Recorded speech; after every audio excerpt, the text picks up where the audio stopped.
Hey, Kristen. Hey, Amber.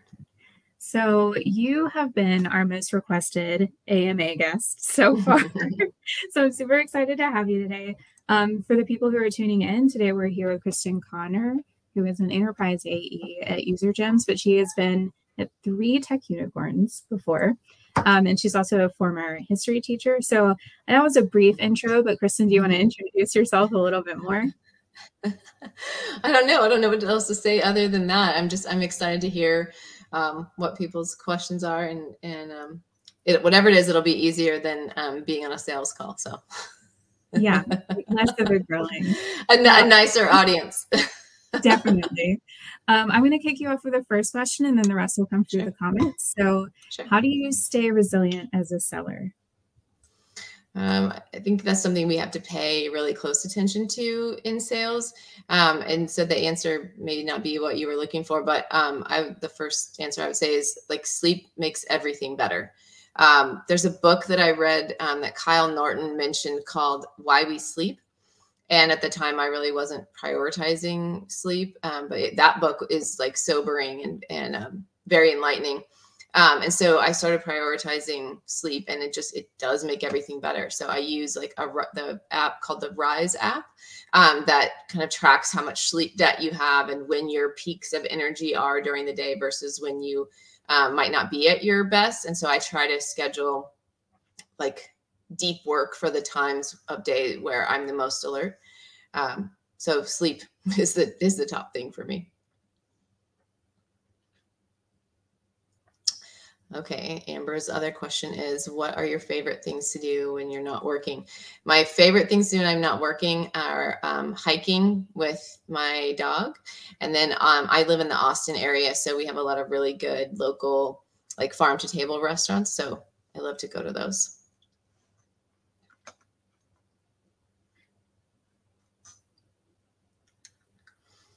Okay, Amber says, what are your go-to discovery questions? So I don't always include all of these, but these are some key ones that I really like. I like kicking off a discovery call with a framework that Charles Mulbauer talks about. And it just goes, in this role, I talk to leaders in your industry all day long, and they tell me about their heartburns with problems A, B, and C, and how much of that sounds like your world, and what did I miss? It establishes credibility that you know the problems that exist in their industry so that they don't feel like they have to educate you, and they're more prone to like open up versus give you a 5-minute kind of spiel about what they do or be annoyed that you don't know what they do. So that's how I like to open the calls. When executives are on calls, especially if they're just hired, I love to ask them, what kinds of things did you get hired to change or start?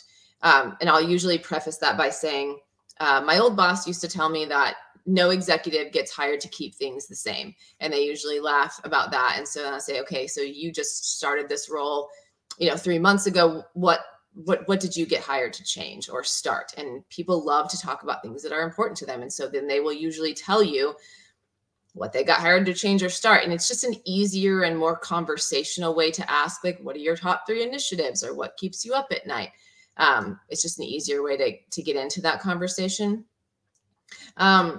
For like second and third level discovery questions, this would come in a time where they give you an answer, but you need them to go deeper. So if they say, oh, well, we're low on pipeline this quarter, like we really need more pipeline, you would ask a second or third level question, which is, okay, so sounds like you need more pipeline by how much?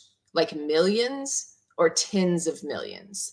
And so that it gives them a chance to quantify what they mean, because the more specifics you can get, the better. And the better it helps them clarify in their own mind how big or not big the problem is.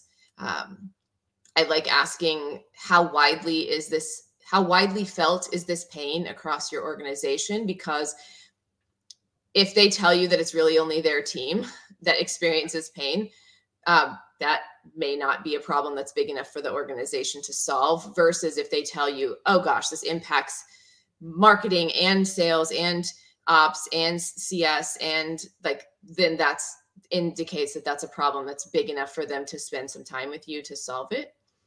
I like asking, how will others feel about using a product like this? Because I work with sales teams, and sales teams have a lot of tech fatigue right now.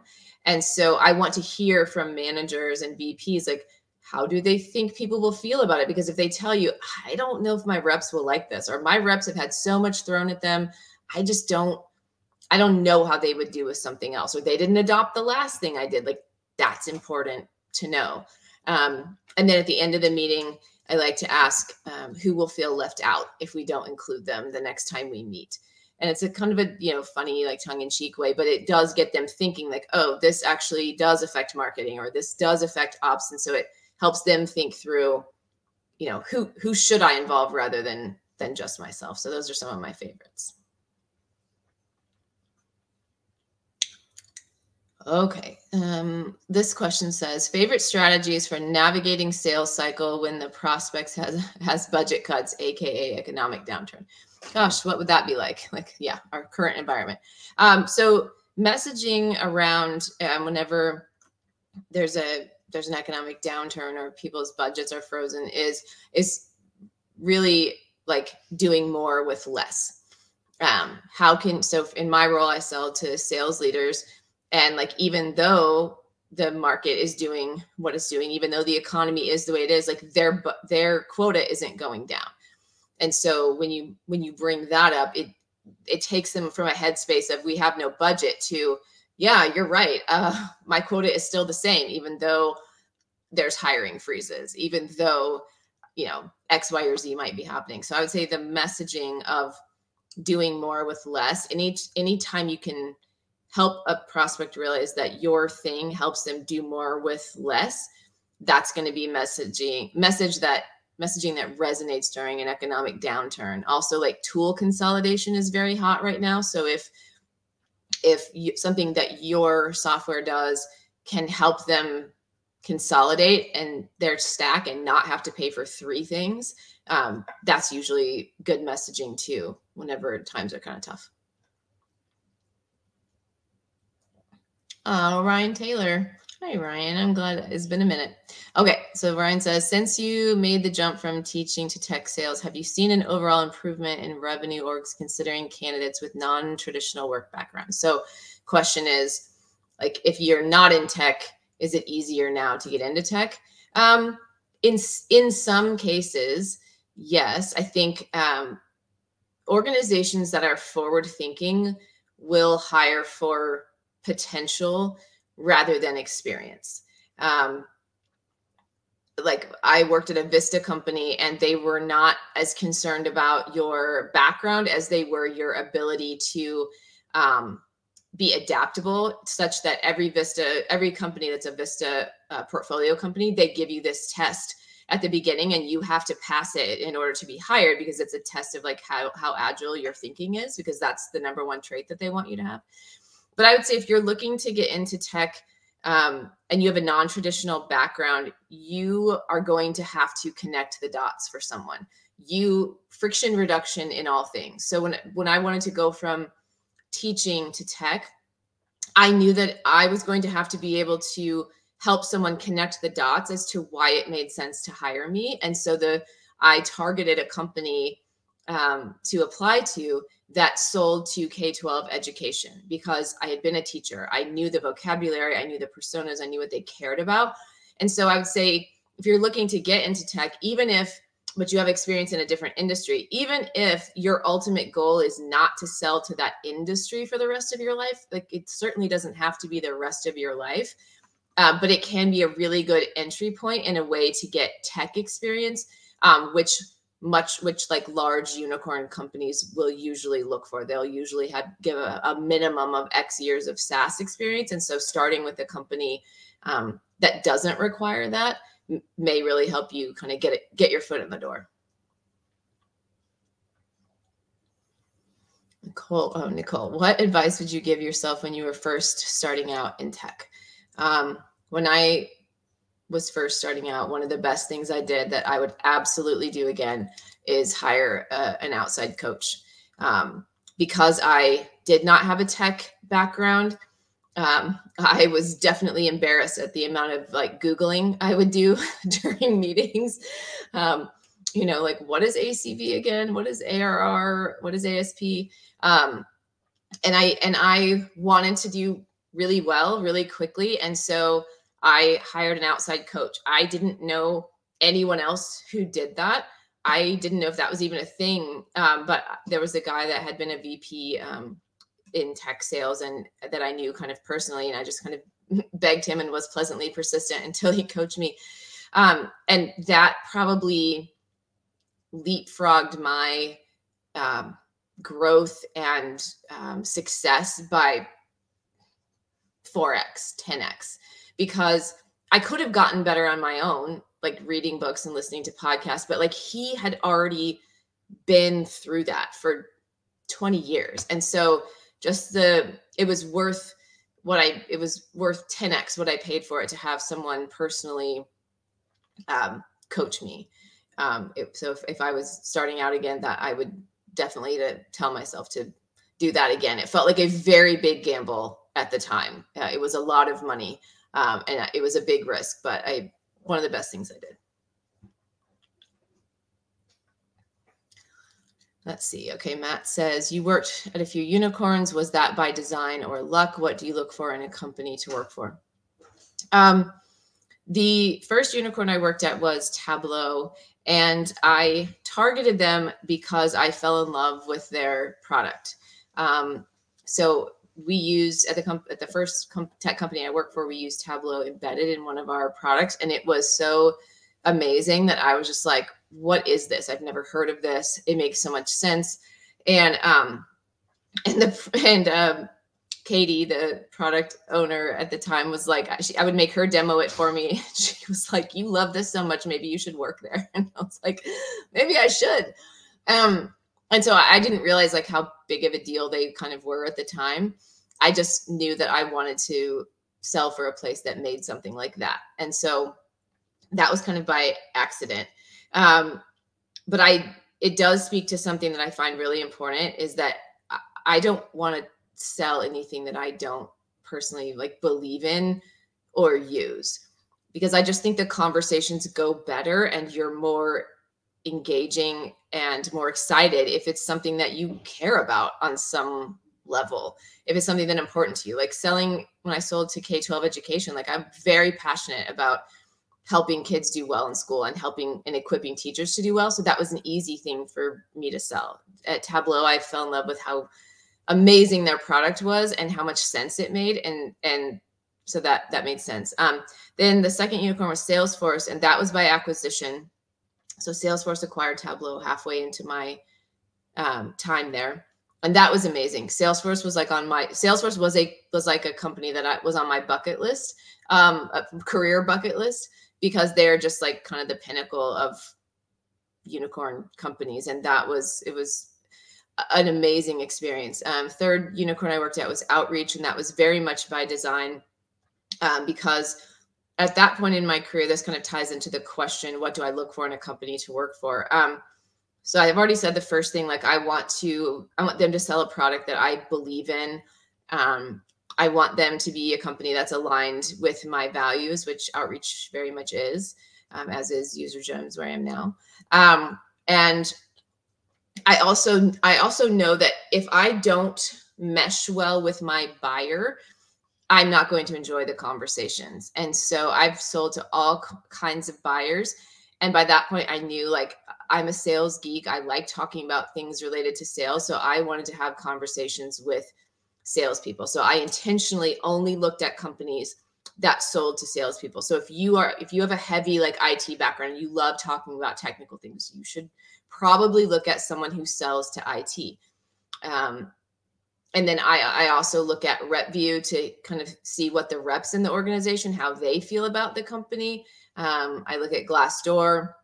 And I hit people up on LinkedIn that currently work for the company with specific questions. I don't ever ask, hey, can I pick your brain about outreach, or can I pick your brain about UserGems? I say, hey, I've noticed X, Y, and Z. I see that you've been at UserGems for a couple of months.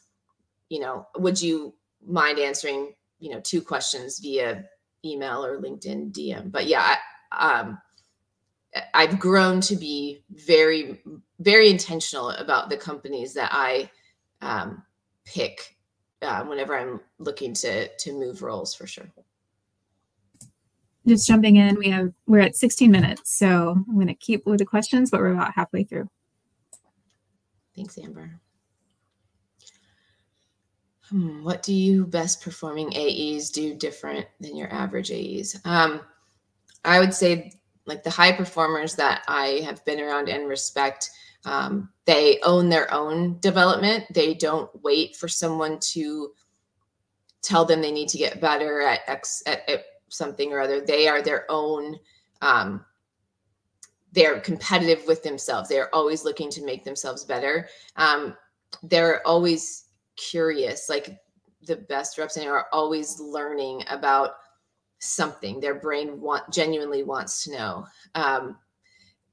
things about all kinds of things, but especially like around the business that their prospects are in. Like, they care about the business outcomes. They know how to have business conversations. They either have pursued training or have looked to do their own development around, how do I have a business conversation with a decision maker in this industry? That definitely differentiates best performing AEs. And I also think consistently top performing AEs are genuinely good humans who are well-rounded. They know that they need to rest. They know that they need to have hobbies. And I would also say that best performing reps I know that selling is a team sport, and they are generous with their time and their expertise with other people in their organization, because chances are they've probably had somebody do that for them. Oh, hi, Brian. Brian Lamanna says, love your content on LinkedIn. What is your goal with it? My goal with the content that I put out on LinkedIn is to give people a leg up, some shortcuts on things that took me a long time to learn.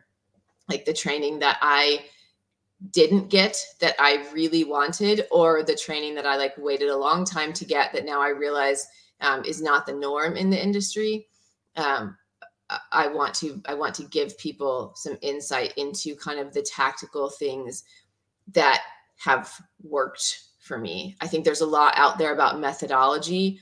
There's a lot out there about sales process, but just the day in, day out, how do you keep momentum? What are good general discovery questions? What happens? How do we get unghosted? How do we add value at every step of the deal? These are things that managers love to generalize, but they don't give examples in my experience. And we give kids examples in pre-algebra handbooks. We should probably also give examples to people who carry 6- and 7-figure quotas.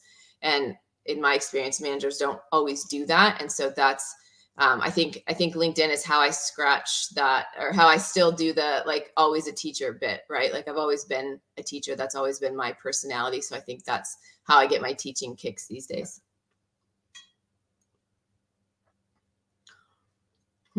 Okay, Megan says, any advice on cold messaging for prospects that aren't necessarily aware of or shopping for your solution?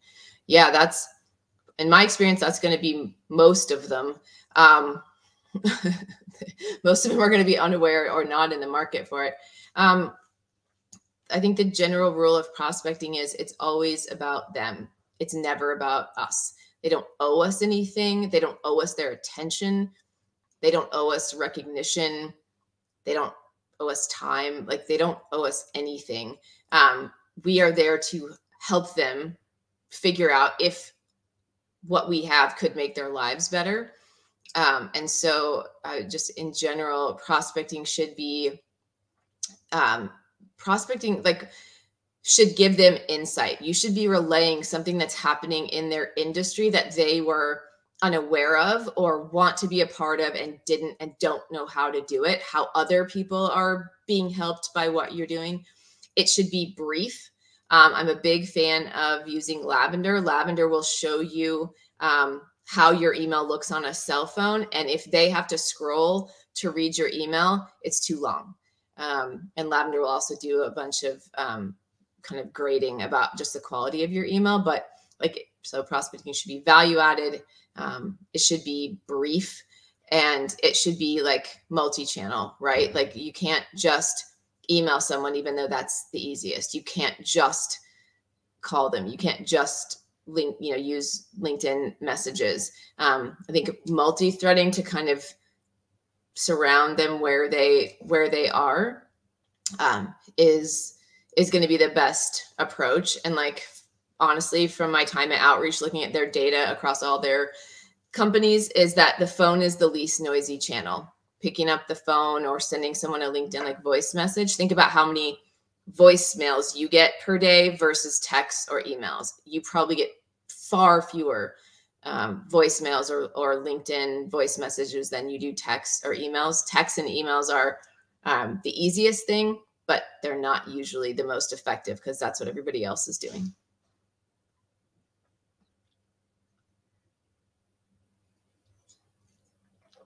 Okay, Chris says, how much time, energy do you spend researching a new prospective client and trying to understand their problems before calling them? That depends on the role I'm in and like how big they are, right? So if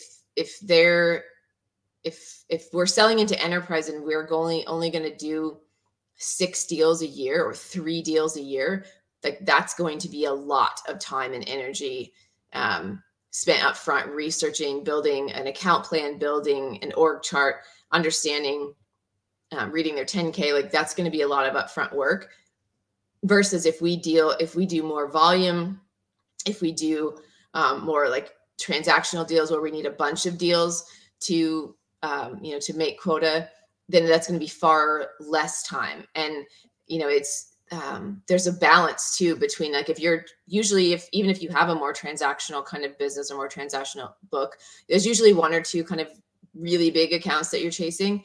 And so like you might spend more time on a handful, but then just a few minutes kind of 10-15 minutes trying to understand folks before you reach out. Yeah, because it is easy to get caught in analysis paralysis for sure. So you just have to gauge like what is an effective use of your time based on the number of things you need to close to make your number. Okay, Sean says, what are some multi-threading strategies you've employed that actually get stakeholder responses? I would say the best kind of example of multi-threading is what I've seen done by the team here at UserGems. So this is a Derek and Blaze special. They have a sequence, an outreach sequence that's just like 3 steps. And the first one is just reaching out saying, hey, we talked with your colleague, Jane. She's great. We talked about, turning champion job changes into repeat business. Most executives, don't want to be involved in every step of the evaluation, but they do like to get general updates, attached a short summary for you to, get caught up to speed. Would you like to be included in next meetings? And that generally gets very positive responses. And then sending, as we have other meetings, keeping track of those executive stakeholders and just sending them, again, a very, very short, like 3-bullet summary that speaks to their interests, right? And executive interests are not feature function. Executive interests are things around like their initiatives, the big initiatives of the business, the risks to the business and market share. And so if you're sharing out what happened in a meeting, you're not going to tell them, well, my product does X, Y, or Z. You're going to say, I think that this will help reduce your risk in 3 ways. So keeping it brief and keeping it to something that from their perspective is going to matter is what's going to get you the most engagement and the most positive responses from multiple people in the org. We have about 4 minutes left, so we might have 1 or 2 questions that we can do. Okay, Chase says, what did you learn when you transitioned into your first enterprise role? That enterprise sales is really about orchestration and team selling. In enterprise and true enterprise sales, you are kind of, I've heard it called like the quarterback or the conductor of the orchestra, or I would sometimes tell my clients, like, I'm like the realtor, like I'm here to help you with all the resources you need. I'm not the plumber, but I know a guy. Like, I'm here to help you get the resources you need from inside my company in order for you to have the information you need to make a decision. So true enterprise selling is not about lone wolf style, just doing it on your own. It's really about being able to bring a cohesive team to help that company. And also, like, enterprise sales is just as much internal selling as it is external. Like, you will have to be persistent and hit up stakeholders within your own organization. You might need product to see, hey, can we add this feature they're asking for? They might want to speak with your marketing team about, well, how do you think about this? So you might need to try to coordinate meetings with marketing. You will need to, if you have a pre-sales, like a sales consultant or sales engineer, like they may need to get involved. Their expert SME may need to get involved. Like, there's a lot of people that need to be involved in a true enterprise sale. And that's very different than non-enterprise where it's just you, or maybe just you and one other person. Okay. What tips do you have for cold calling to help you stand out above the sales noise? I would say Josh Braun has some great cold calling scripts.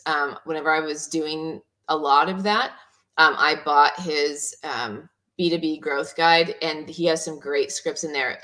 But the best cold calling is something that it piques their interest. It gets their attention. I think Josh Braun says it's the advertisement for the email that you send them. You are not asking them to call you back because they're not going to. You are just advertising, hey, I sent you an email that is around this because I have 2 ideas that are going to help you, that I think might help you in your business based on what your competitors are doing with us. But I would say I'm by no means a cold calling expert, but I definitely got more comfortable with it looking at Josh Braun's messaging, because that is more conversational, and it understands that the idea is in a cold call is to pique someone's interest. What other tech companies currently fascinate you outside of UserGems, of course? That's a good question, Brian. I would say Gong is always interesting. So many people from Tableau, so many great people from Tableau ended up at Gong. Like, they're doing amazing stuff as always. I'm trying to think of some other ones that there's so many that are doing super interesting things. I would say, like, metadata has a super interesting value prop. Lean data has a super interesting value prop. Like, I hear their names all the time. So I would say those are probably the top 3. Hey, cool. Hey. So you did it. We didn't get to all the questions, so there are more. I think I was like, I don't have a gauge for, like, am I talking too long about any of these answers? You were not talking too much. You were giving, like, the right amount of great information. Maybe if you have time, you could, like, use some of these for your own content. I don't know, but I've dropped like your information in there, so everyone should follow Krysten. And follow UserGems too if you want to join more AMA. Do you have anything that you want to promote before we sign off? I would just say, I have a newsletter that I'm starting. Would love to have people sign up for that if that's valuable. And if there's specific, like, content or specific things that people want help with that they're not getting help with at their current companies, I'm always happy to try to wade in to either say like what's worked for me or point them in the direction of a resource where I think could be helpful. Awesome. Okay. Well, thank you for doing this today. You should check out the comments when you get off because they're really awesome. And oh, thanks. yeah, have a good day, everyone. All right. Bye.